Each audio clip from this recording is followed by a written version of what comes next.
Evan Mallory, 34, was a freelance architect known for his meticulous nature and, ironically, his obsession with logical problem-solving. Friends joked that he could explain away any spooky story or urban legend. "No room is escape-proof," he once said. "Every space has a flaw." His disappearance would become the one exception. On November 12, Evan checked into the Hawthorne Ridge Lodge, an old mountain inn often used for corporate retreats. He arrived 2 days early to prepare a presentation and requested the corner suite, room 313. It was a quiet room. Maybe too quiet. The innkeeper later said Evan asked a strange question during check-in. "Does this room have any history I should know about?" When she asked what he meant, he shook his head. "Never mind. Just echoes, I guess." At 2:17 a.m., a guest in the room below heard something heavy drop upstairs. At 2:19, another guest reported hearing shouting. At 2:21, someone screamed, "Help me. Don't let it close." The call cut off abruptly. Security called the local police at 2:24 a.m. By 2:32, the officers were outside Evan's door. They knocked. No answer. They tried the handle. Locked from the inside. They called out to him. No response. They rammed the door open at 2:38. Inside the room. The window was latched from the inside. The fire escape was untouched. The bathroom door was open, no one inside. The closet was empty. No signs of struggle. No broken glass, no torn fabric, no blood. Evan's phone lay on the floor near the bed. The last recording was taken at 2:16 a.m. It was only 5 seconds long. The audio captured Evan whispering, "It's in the corner, but there is no corner."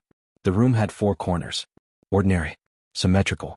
But Evan sounded terrified. The mattress showed one strange detail. The left side had a deep indent, as if someone had been sitting there recently, long after Evan vanished. 2 days later, during a second walkthrough, Detective Maria Rios noticed something odd. The carpet near the far wall was slightly misaligned, as if it had been pulled back and smoothed over. When she lifted the edge, she found something wedged underneath. A strip of paper torn from Evan's notebook. On it, in rushed handwriting.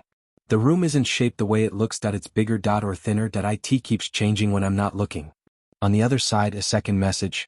"If I don't make it, don't let them rent this room out again." When authorities dug into the lodge's history, they found something the owners had tried to forget.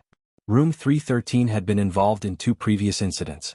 In 1981, a housekeeper quit after claiming she saw someone standing where the wall should be. In 1997, a guest reported waking up to find the room's layout wrong. He left at dawn. Neither case was taken seriously. Until now. Old blueprints revealed something shocking. Room 313 was slightly smaller than the original design. Not much.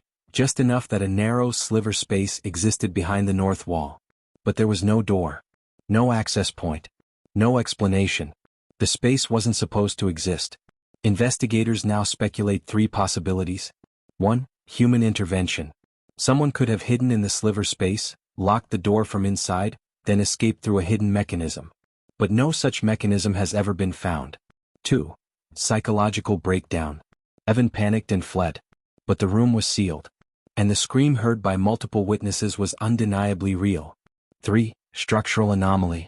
Evan discovered or triggered something about the room's architecture. Something he believed was changing shape. Authorities dismissed the idea as impossible. But privately, one detective kept the audio recording on her desk for months. She swears that if you listen with headphones, you can hear something faint behind Evan's voice. A soft shuffle, like footsteps approaching a place they shouldn't exist.